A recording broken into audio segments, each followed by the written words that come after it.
told my reflection, imagining Robert saying those words. I could almost hear his voice, feel his presence beside me. The ceremony at St. Mark's Church was lovely. Jennifer looked radiant walking down the aisle, her face glowing with happiness. My son Richard beamed proudly as he escorted her, and even my daughter-in-law Pamela seemed genuinely emotional. For those brief moments, everything felt right. It was at the reception where everything changed. I arrived at the grand ballroom of the Westbrook Hotel, making my way to the check-in table where guests were collecting their name tags and table assignments. The young woman at the table smiled as she rifled through the alphabetized cards. "Here you are, Mrs. Edwards," she said cheerfully, handing me my name tag. I glanced down, expecting to see Alice Edwards, grandmother of the bride. Instead, in elegant calligraphy, were the words, "The old lady who will pay for everything, my gal." Hand froze midair. Surely this was a mistake. "Is something wrong?" the young woman asked, noticing my expression. I forced a smile. "There seems to be a mix-up with my name tag." She leaned over to look. Her eyes widened. "Oh, I'm so sorry. Let me check if there's another one." "It's fine," I said quickly, not wanting to cause a scene at Jennifer's wedding. "I'll speak with my family about it." I pinned the offensive tag to my dress and made my way into the ballroom, my cheeks burning with humiliation. Had Jennifer approved? This? Richard? Pamela? Who thought this was appropriate, let alone funny? Throughout the cocktail hour, I tried to enjoy myself, chatting with other guests who either didn't notice my name tag or were too polite to mention it. Then I overheard a conversation that made my blood run cold. "Did you see the grandmother's name tag?" someone whispered with a snicker. Pamela said they thought it would be hilarious. Another voice replied, "Apparently she's their personal ATM." I moved away quickly, my hands shaking. Just then, Richard spotted me and waved me over to a group of well-dressed guests. "Mom!" he called, his voice carrying across the room. "Come meet the Andersons. Dad used to golf with Bill." I approached reluctantly. Bill Anderson looked vaguely familiar. One of Robert's business associates, perhaps. "Mom, this is Bill and Martha Anderson," Richard said, then added with a laugh, "Mom, our walking bank account." Martha Anderson's smile faltered as she glanced at my name tag. Bill looked uncomfortable. "Alice Edwards," I said firmly, extending my hand. "Robert's widow." "Of course," Bill said kindly. "Robert spoke of you often. He was very proud of you." The conversation continued, but I barely heard it. When the Andersons moved on, I pulled Richard aside. "What's the meaning of this?" I asked, pointing to my name tag. Richard laughed. "Oh, Mom, don't be so sensitive. It's just a joke. Everyone knows you're the one with the deep pockets since Dad left you everything." "It's humiliating," I said quietly. "Oh, please," he rolled his eyes. "Lighten up, it's a party." Before I could respond, Pamela appeared, elegant in her mother-of-the-bride dress. "There you are, Alice. Has Richard been introducing you around? We want everyone to know who's responsible for this gorgeous wedding." She winked, and they both laughed. I excused myself and headed for the restroom, needing a moment alone. As I dabbed at my eyes with a tissue, the door opened, and an older gentleman in a well-tailored suit entered, then backed out, apologizing. "Mrs. Edwards? Alice?" he called tentatively from outside. "It's Martin Reynolds, Robert's attorney. Could I have a word?" I composed myself and stepped out. Martin had handled Robert's estate and had always been kind to me. I couldn't help but notice. He gestured vaguely toward my name tag. "And some of the comments," I sighed. "Apparently it's just a joke." Martin's expression darkened. "It's not funny." And Robert would have been furious. He hesitated, then lowered his voice. "There's something you should know. Something Robert insisted I not tell you unless it became necessary." He reached into his inner jacket pocket and withdrew an envelope. "This is a codicil to Robert's will. He added it shortly before he passed." I opened it with trembling fingers and read. The legal language was complex, but the meaning was clear. Any descendant who publicly humiliated me would be disinherited from their share of Robert's fortune, a fortune much larger than even I had realized. I looked up at Martin, stunned. Why wouldn't he tell me this? "He hoped it would never be needed," Martin said quietly. "He wanted them to treat you right because they loved you, not because they feared losing their inheritance." I glanced back toward the ballroom where my family celebrated, unaware that their behavior had just cost them millions. "What do you want to do?" Martin asked. I carefully folded the document and handed it back to him.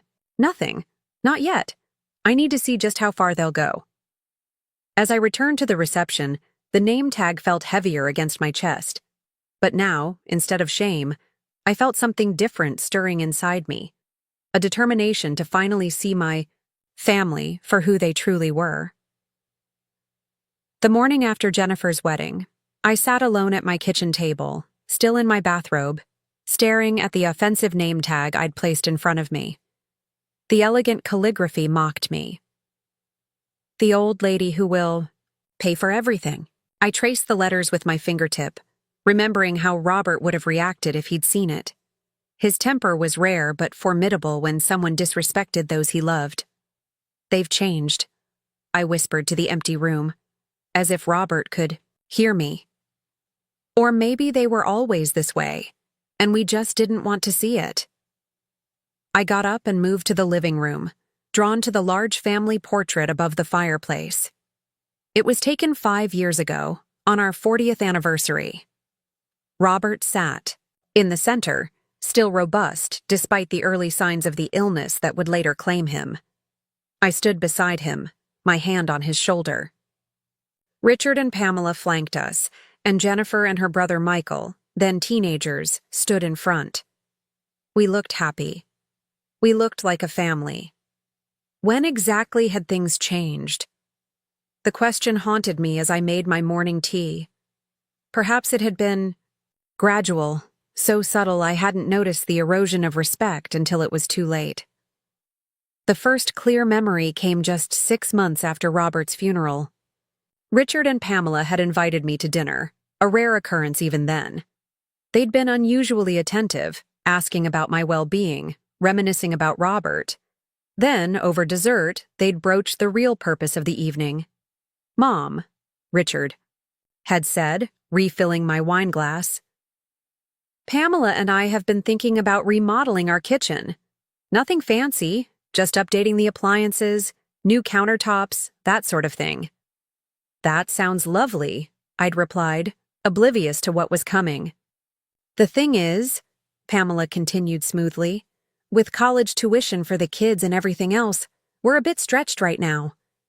I remembered the pause, the expectant looks. "Are you asking me for money?" "Not asking," Richard had said quickly. "It's just that Dad left you quite comfortable, and we thought maybe you'd want to help out the family." I'd written them a check for $30,000 that evening. Looking back, that had been the beginning. Small requests became larger ones. A kitchen remodel became a full home renovation. Tuition assistance became luxury cars for both Jennifer and Michael when they turned 18. Family vacations that I was invited to join and expected to fund. Opened the hallway closet and pulled out a box of financial records. Sitting on the floor like a schoolgirl, I began sorting through bank statements and canceled checks. The evidence of my financial support for Richard and Pamela's lifestyle was overwhelming.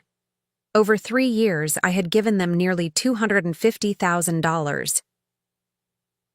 The phone rang, interrupting my tally. It was Pamela. "Alice, are you home? I've been calling your cell phone." I hadn't even noticed my cell phone was still in my evening purse. "Yes, I'm home. Is everything all right?" "Everything's fine. Richard and I just wanted to thank you for everything yesterday. Wasn't the wedding beautiful?" "Yes, it was lovely," I said carefully. Jennifer and Mark are so grateful for your generosity. They couldn't have had such a wonderful wedding without you. I closed my eyes, remembering the $45,000 check I'd written for the venue and catering. I was happy to help. Actually, that's partly why I'm calling, Pamela continued, her voice taking on that syrupy quality I'd come to recognize. Mark's parents were supposed to pay for the honeymoon, but his father's business has been struggling, and they've had to back out. Jennifer is just devastated. I could hear what was coming next. We were wondering if you might be able to help. They've got their hearts set on 2 weeks in Bali. Richard and I would contribute, of course, but with everything we spent on the wedding. Everything they spent? I had covered almost all of it. I'll think about it, I said, surprising both of us with my non-committal response. There was a pause. Oh, well, they need to book soon to get the best rates. I understand. I'll let you know tomorrow. After hanging up, I returned to my financial archaeology. Robert had always warned me about Richard's relationship with money. He sees it as the solution to everything, he'd told me once. But money without values just creates more problems. I hadn't understood then, or perhaps I hadn't wanted to understand. A knock at the door startled me. Through the peephole, I saw Michael, my grandson, shifting nervously on the porch. I quickly gathered up the scattered financial papers and stashed them back in the closet, before opening the door. "Grandma," he said, stepping forward to hug me. At 21, he was tall like his grandfather, with the same kind eyes. "Are you okay? I've been texting you." "I'm fine, sweetheart. Just a bit tired after yesterday. Come in." He followed me to the kitchen, where I put on the kettle for fresh tea. Michael had always been different from the rest of them, more thoughtful, less fixated on appearances and status. "I wanted to apologize for yesterday," he said, sitting at the table. "The name tag, the way everyone was talking, it wasn't right." I felt a lump form in my throat. "You noticed?" "Of course I noticed." "So, did a lot of people." He looked down, embarrassed. "I should have said something." I patted his hand. "It's not your responsibility to correct your parents. But it is my responsibility to stand up for what's right." He looked at me directly. "Dad and Mom, they've changed since Grandpa died. Or maybe I just didn't see it before. All they talk about is money. Your money, specifically." "What do you mean?" Michael hesitated. "Last week I overheard them discussing your house. Dad said something about how it's too big for one person, and how they could help you downsize." The kettle whistled, giving me a moment to absorb this information. As I poured the hot water over the tea bags, I thought about Martin Reynolds and the codicil to Robert's will. I thought about the name, tag, the constant requests for money, and now this apparent plan to move me out of my home. Grandma? Michael's voice brought me back to the present. "Are you sure you're okay?" I set the teapot on the table and sat down across from him. "I'm better than okay, Michael. I think I'm finally seeing things clearly for the first time in years." "What do you mean?" I smiled, making a decision. "Just that it's time for some changes around here." As we sipped our tea, I found myself studying my grandson's face, wondering if he was truly different from his parents, or if the seeds of entitlement were merely dormant, waiting for the right conditions to sprout. For the first time since Robert died, I felt a cold clarity replace my grief and loneliness. I wouldn't be making any hasty decisions, but I would be watching and waiting to see who in my family truly deserved the legacy Robert had left. 3 days after the wedding, Richard and Pamela organized a post-wedding brunch at their country club. I deliberated whether to attend, but curiosity won out. I wanted to see if the name tag incident had been an anomaly or part of a pattern. I arrived at the Oak Ridge Country Club, dressed in a simple but elegant cream pantsuit that Robert had always said made me look regal. As I entered the private dining room, I noticed several guests from the wedding, including Jennifer and her new husband Mark, Michael, and various relatives and friends. Mom, over here, Richard called, waving me toward the head table. Pamela, resplendent in a designer dress that probably cost more than most people's monthly salary, gave me an air kiss. Alice, you look nice, she said, her tone suggesting mild surprise. We saved you a seat right here. I settled into the chair, noting that I'd been placed next to Mark's parents, whom I barely knew, rather than near my grandchildren. The brunch proceeded pleasantly enough until Pamela clinked her glass for attention.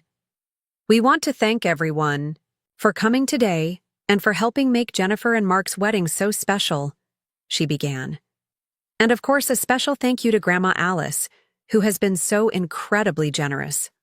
All eyes turned to me. In fact, Pamela continued, her smile not quite reaching her eyes, we have an exciting announcement. Grandma will be funding Jennifer and Mark's dream honeymoon to Bali. There was a smattering of applause. I sat frozen, my coffee cup halfway to my lips. I'd made no such commitment. Mom? Richard prompted when I didn't immediately acknowledge the announcement. I carefully set my cup down. This is the first I'm hearing of it, I said, keeping my voice level. An awkward silence fell over the table. Jennifer looked confused, then embarrassed. Mark stared at his plate. Well, we discussed it yesterday, Pamela said with a brittle laugh. Remember? You said you'd think about it. Yes, I did say that. And I'm still thinking. Richard leaned over, speaking in a stage whisper clearly meant to be heard. Mom, don't make a scene. We've already told them they can book the trip. I felt something inside me snap, a thread that had been stretched too far for too long. Don't recall agreeing to pay for a honeymoon to Bali, I said, loud enough for everyone to hear. In fact, I believe Mark's parents were originally planning to cover this expense. Mark's father shifted uncomfortably. There were some business setbacks, he muttered. I understand, I said kindly. These things happen, but I think it's inappropriate to publicly volunteer someone else's money without their agreement. Don't you? The table fell silent. Pamela's face flushed red. Perhaps Jennifer and Mark might consider a more modest honeymoon, I suggested. One, within their means. Their means? Pamela hissed. What about your means? Everyone knows Robert left you more than comfortable. Something in her tone, the entitlement, the resentment, made my decision clear. My financial situation is not up for public discussion, I said firmly. And neither are my spending choices. Richard grabbed my arm, his fingers digging in painfully. Mom, stop it, you're embarrassing us. I pulled my arm away. No, Richard, you've embarrassed yourselves. I stood up, smoothing my jacket. Jennifer, Mark, I wish you both every happiness. I'd be happy to contribute to a reasonable honeymoon, but I'll discuss that with you privately. As I turned to leave, Michael stood up as well. I'll walk you out, Grandma. In the lobby, away from prying eyes, I finally let my composure slip. My hands trembled as I fumbled for my car keys. Are you okay to drive? Michael asked gently. I nodded, taking a deep breath. I'm fine, just a bit shaken. You should be proud of yourself. That took courage. I looked at my grandson, really looked at him. In that moment, he reminded me so much of Robert, it made my heart ache. Would you like to come over for dinner tonight? I asked impulsively. Michael smiled. I'd like that. Later that evening, as we sat in my kitchen sharing a simple meal of roast chicken, I found myself confiding in Michael about his parents' behavior over the past 3 years. The constant financial demands, the gradual erosion of respect. I'm not surprised, he said sadly. I've watched it happening. After Grandpa died, it was like they saw you as, I don't know. An ATM? I supplied. He nodded. And it's getting worse. Last week I overheard them talking about your house again. What? Did they say? Michael hesitated. They were discussing how to convince you to move into Sunrise Acres. The retirement home? I was stunned. My house was my sanctuary, filled with memories of the life Robert and I had built together. Dad said it would be better for everyone if you downsized. He mentioned something about the real estate market being hot, and how they could help you maximize your investment. I felt sick. They weren't just after my money. They wanted my home too. Michael, there's something I need to tell you, I said, deciding to trust him with the truth about Robert's codicil. But before I could continue, the doorbell rang. Through the window, I saw Richard's car in the driveway. "It's your father," I said. Michael's expression hardened. "You don't have to answer it." But I was done hiding. "No, I think it's time we cleared the air." I opened the door to find Richard standing there, his face flushed with anger. "What the hell was that performance at brunch?" he demanded, pushing past me into the hallway. Then he spotted Michael. "What are you doing here?" "Having dinner with Grandma?" Michael replied calmly. "Something the rest of you might try sometime without asking for money." Richard's face darkened. "Stay out of this, Michael. This is between your mother and me." "No," I said firmly. "If we're going to have this conversation, Michael stays. I'm tired of the private manipulations, Richard. Let's put everything on the table." And in that moment, looking at my son's angry face and my grandson's protective stance, I knew we had reached the breaking point. There would be no going back. "I've had enough of your attitude, Mom," Richard said, pacing my living room like a caged animal. "First, the scene at the brunch, and now I find you've been poisoning Michael's mind against us." I sat calmly in Robert's old armchair, hands folded in my lap. Michael stood by the fireplace, arms crossed, watching his father with a mixture of disappointment and resolve. "No one is poisoning anyone's mind," I replied evenly. "We're simply acknowledging what's been happening in this family since your father died." "And what exactly is that?" Richard demanded. "You and Pamela have been treating Grandma like a bank, not a person," Michael said before I could answer.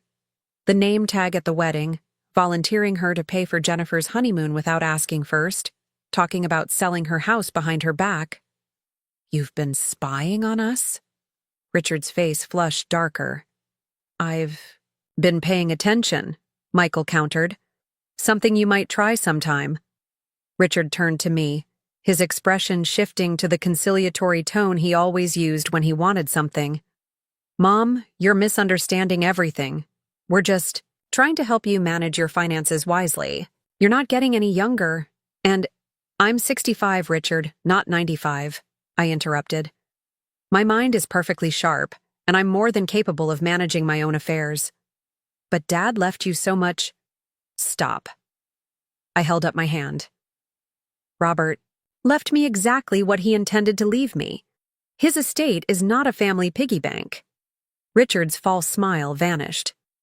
"So what are you saying? You're cutting us off because Pamela made one stupid joke with a name tag?" "I'm saying that from now on, I'll be making my own decisions about my money and my home.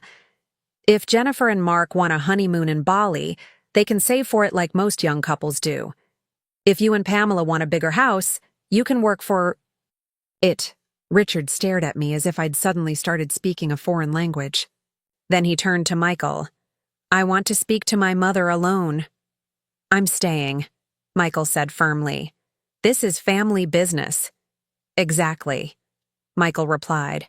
"And I'm family." Something shifted in Richard's expression. A calculation.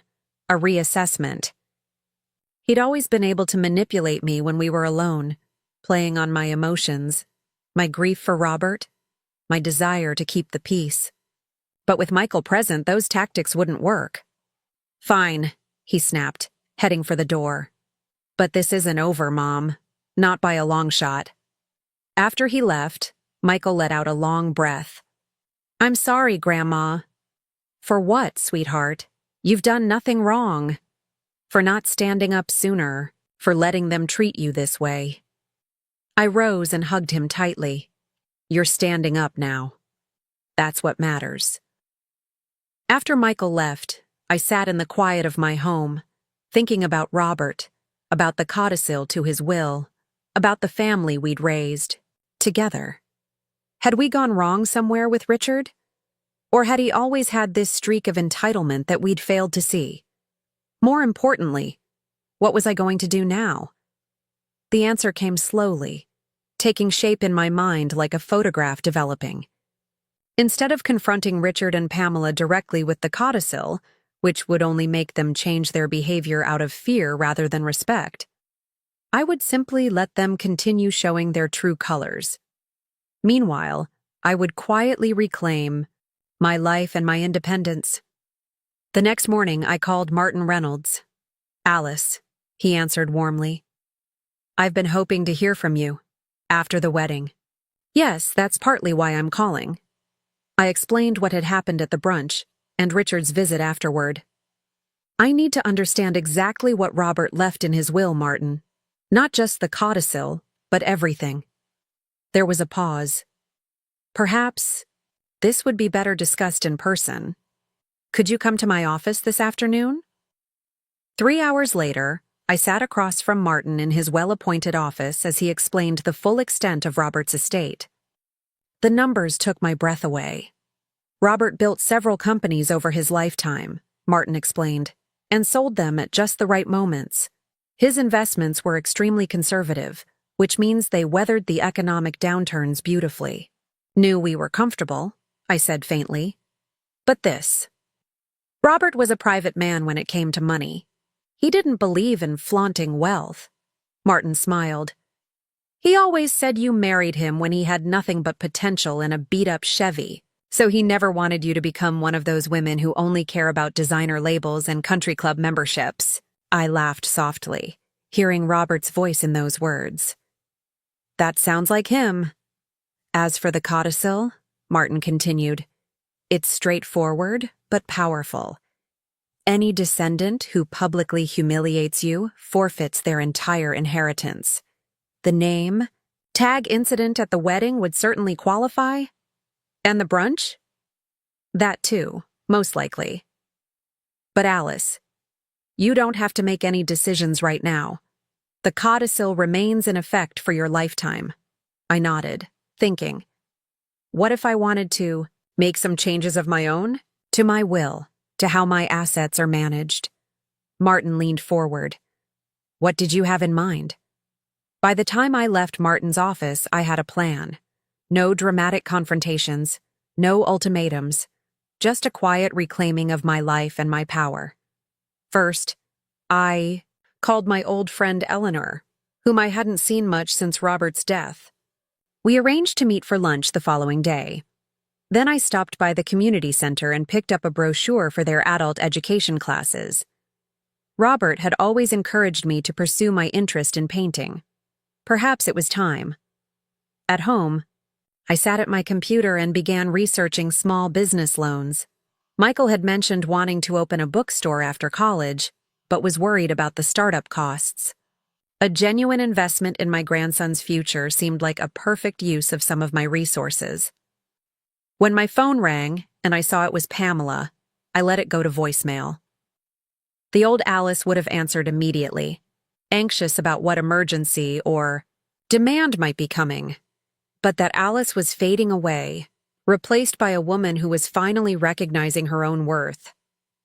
The voicemail, when I listened to it later, was exactly what I expected. "Alice, it's Pamela. Richard told me about your conversation last night. I think there's been a misunderstanding. We've always had your best interests at heart. Richard and I were thinking we should have dinner this weekend to clear the air. Oh, and Jennifer mentioned you'd reconsidered about the honeymoon. They really need to book soon to get the best rates. Call me back." I deleted the message without returning the call. Instead, I opened my checkbook and wrote a modest check as a wedding gift for Jennifer and Mark. Enough for a nice honeymoon. But in New England, perhaps, not Bali. I enclosed it in a card with a warm note wishing them happiness, then sealed the envelope. My silent strategy had begun. No confrontations, no drama, just quiet, firm boundaries. Robert would have approved. 6 months passed in a blur of quiet but significant changes. I enrolled in painting classes at the community center, reconnected with old friends, and spent more time with Michael, who visited regularly. I provided him with seed money for his bookstore business plan, which was coming along beautifully. Meanwhile, Richard and Pamela's attitude toward me oscillated between chilly distance and desperate attempts to reestablish their access to my finances. When the silent treatment failed to yield results, they would suddenly appear with forced smiles and transparent excuses to visit. Each time, they would eventually steer the conversation toward money, a renovation they were planning, Jennifer's desire to buy a house with Mark, their own retirement concerns. Each time I politely declined to engage. "I'm not discussing my finances," became my mantra, delivered with a smile that grew more confident with each repetition. They didn't take the rejection well. Pamela's texts became increasingly hostile, Richard's calls more demanding. But I had found a new strength in my silence, in the boundaries I was finally enforcing. Today was my birthday, my 66th, and despite my protests, Michael had insisted on organizing a small family gathering at my home. "It's time they remember whose house this is," he'd said with a grim determination that reminded me so much of Robert. I spent the morning in my garden, deadheading roses and drawing peace from the simple task. The garden had been another casualty of the past 3 years. I'd neglected it while catering to Richard and Pamela's demands. Now it was coming back to life, much like I was. By mid-afternoon, my home was ready for guests. Michael arrived early. "To help with final preparations. Are you sure you're ready for this?" he asked, arranging cheese and crackers on a platter. "As ready as I'll ever be," I replied, smoothing my new dress, a bold red I would never have chosen before. Besides, it's just dinner. But we both knew it was more than that. This was the first time in months that the entire family would be together under my roof. Richard and Pamela, Jennifer and Mark, and even a few of Robert's old friends, including Martin Reynolds. The doorbell rang precisely at 5. Richard and Pamela stood on the porch, their smiles so artificial I could almost hear the plastic stretching. "Happy birthday, Mom," Richard said, handing me a bouquet of store-bought flowers. "Alice, you look different," Pamela added, her eyes taking in my new dress, my styled hair, the subtle makeup I'd applied with techniques learned from a class at the community center. "Thank you," I said simply, stepping back to let them enter. Jennifer and Mark arrived moments later, followed by Martin and another couple who had been close friends with Robert and me.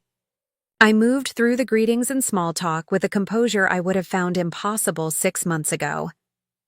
As we settled in the dining room, I couldn't help but notice Richard's gaze moving around the house, assessing, calculating.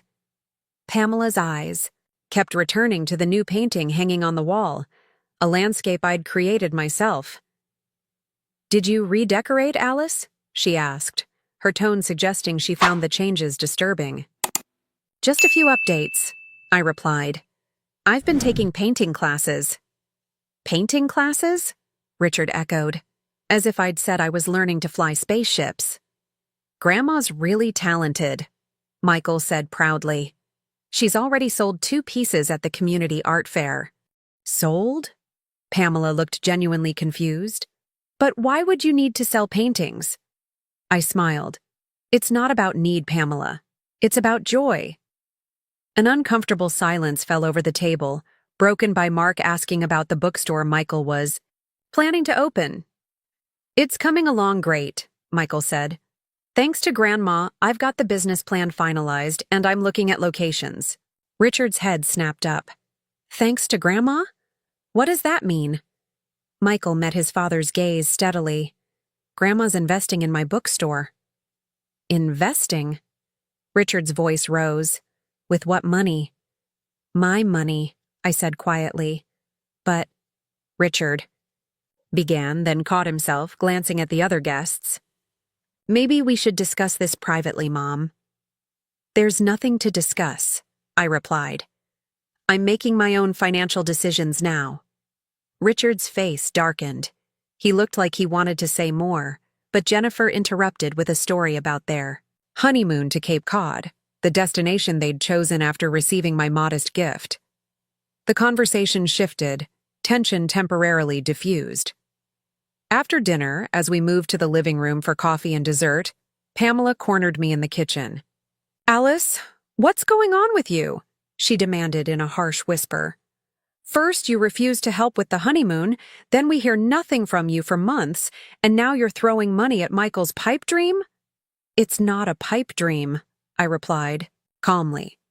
"It's a solid business plan. Don't be naive.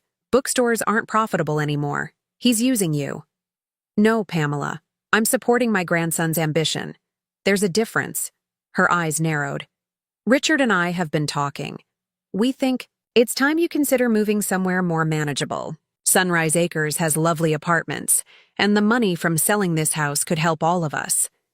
So there it was. The plan Michael had overheard, now brought into the open. "This house isn't for sale," I said firmly. "And my living arrangements aren't up for family discussion." Before she could respond, Richard appeared in the doorway. "Everything okay in here?" "Just wonderful," I said, picking up the cake I'd baked that morning. "Shall we have dessert?" In the living room, Richard cleared his throat as I began cutting the cake. "Before we move on, Mom, there's something Pamela and I want to discuss with everyone." My hand stilled on the cake knife. This wasn't part of the evening I had planned. "We've been concerned about Mom's decision-making lately," Richard announced to the room. "She's making unwise financial choices, isolating herself, and refusing family guidance." A stunned silence fell over the room. "We think it's time to consider a power of attorney arrangement," he continued. "For her own protection." Martin Reynolds set down his coffee cup with deliberate care. "That's a serious step, Richard. Do you have evidence of diminished capacity?" "She's giving away money to fund a bookstore in the digital age," Richard replied, as if that explained everything. "And she's refusing to consider sensible downsizing options." I felt a strange calm settle over me. This moment had been inevitable from the day I'd started saying no. "Your mother seems perfectly competent to me," Martin observed. "Making decisions you disagree with is not evidence of incapacity." "You don't understand," Richard insisted, his voice rising. "She's always relied on Dad, and then on me, for financial guidance. Now suddenly she's making these irrational choices. Enough." I set down the cake knife. "I am not irrational, incapacitated, or in need of your guidance, Richard." "Mom, be reasonable." "I've been reasonable for 3 years," I interrupted. "I've paid for renovations, vacations, cars, and a wedding. I've allowed you to treat me like a walking checkbook rather than your mother, but that stops now." Richard's face flushed dark red.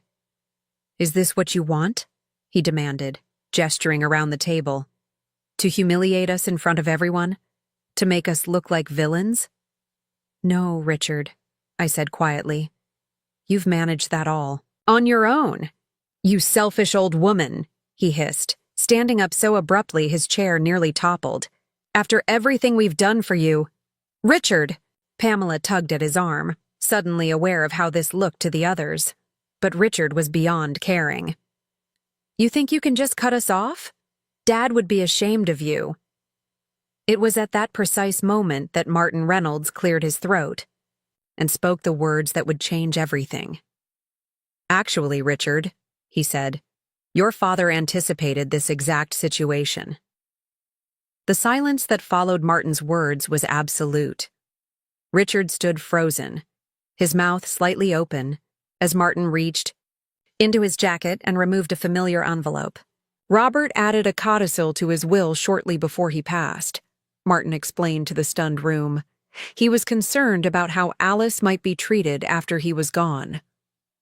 "What kind of codicil?" Pamela demanded, finding her voice first. Martin looked to me, silently asking permission. I nodded.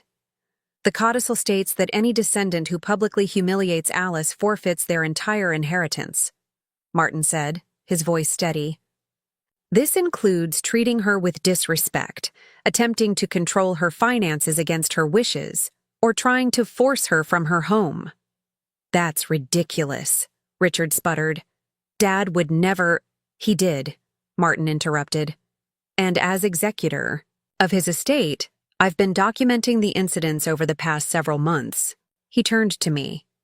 Alice, I have to ask, do you want to enforce the codicil? All eyes turned to me. I looked at Richard and Pamela, their faces now pale with shock and dawning horror. I looked at Jennifer, who seemed confused and embarrassed. Then I looked at Michael, whose expression held nothing but quiet support. Yes, I said finally. I do. Richard collapsed back into his chair. You can't be serious. I've never been more serious, I replied. The name tag at the wedding, the honeymoon announcement at the brunch, the constant demands for money, and now this attempt to declare me incompetent. All of it stops today. But our inheritance, Pamela whispered, is forfeit, Martin confirmed. All of it? Jennifer asked, her voice small. Martin nodded. I'm afraid so. The codicil is quite clear. This isn't fair, Richard suddenly shouted, slamming his fist on the table. She tricked us. She let us believe the money was just sitting there, waiting to be used. No, Richard, I said quietly. I never promised you anything. You assumed, you took, you demanded, but you never once asked what I needed or wanted.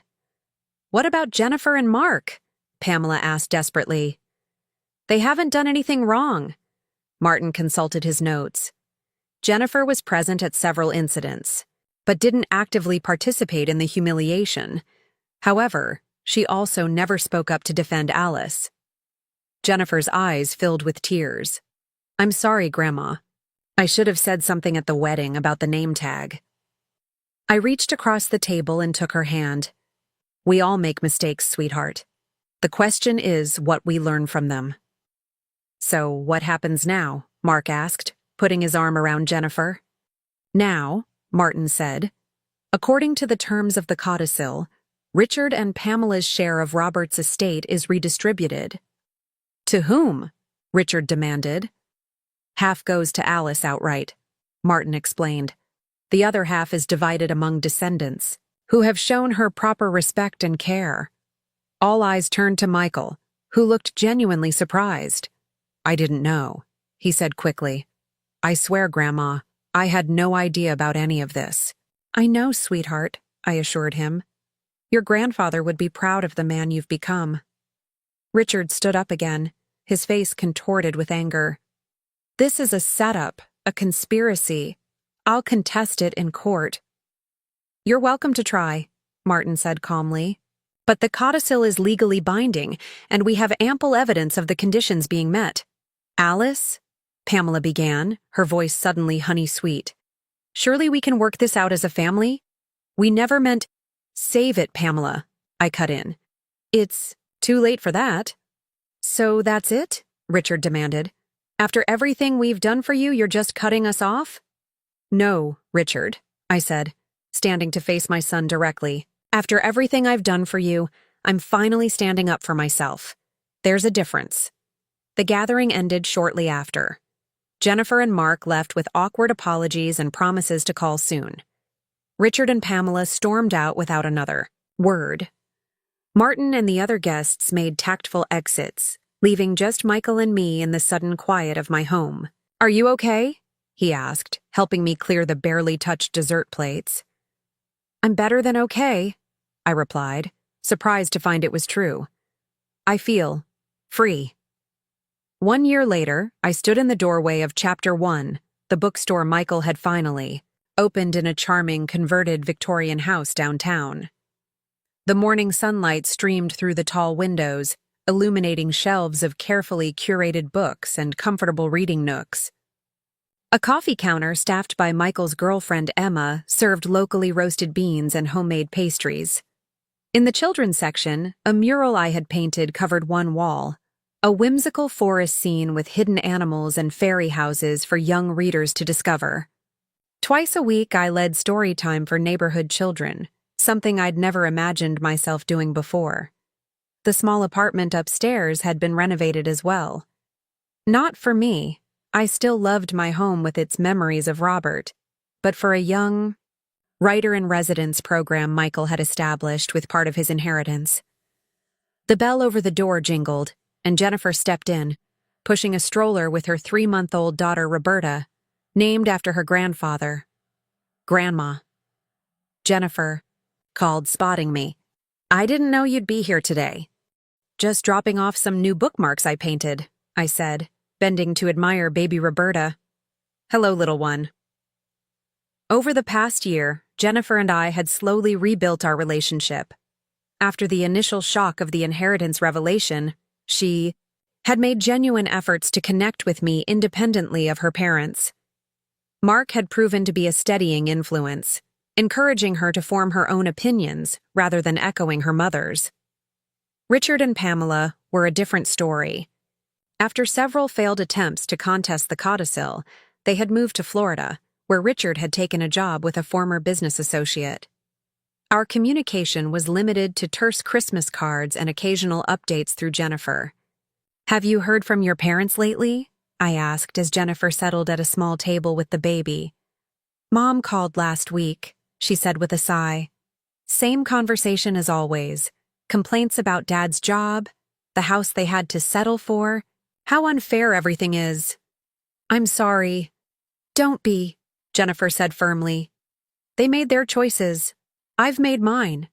Emma brought over coffee and fresh scones, cooing over the baby before returning to the counter. Michael emerged from the back room with a stack of new arrivals, his face lighting up when he saw us. "Perfect timing," he said, joining us at the table. "I wanted to run something by you both." He explained his idea for expanding the store's community, programs including literacy tutoring for adults and writing workshops for teens. "It would mean reinvesting some of the profits," he added. "But I think it's worth it." "I think it's wonderful," I said, feeling a surge of pride. As they discussed the details, I gazed around the sunlit bookstore, this beautiful space that represented not just Michael's dream, but a new chapter for all of us. In the year since the revelation, I had discovered parts of myself that had been dormant for too long. I'd made new friends, developed my painting, even started traveling. Simple weekend trips at first, then 2 weeks in Italy with a senior tour group where I'd met Claude, a widower from Boston with kind eyes and a dry wit who called me every Sunday now. Robert would have approved, I thought. Not just of the bookstore or my newfound independence, but of the boundaries I'd finally established. He had tried to protect me with his codicil, but in the end, I had learned to protect myself.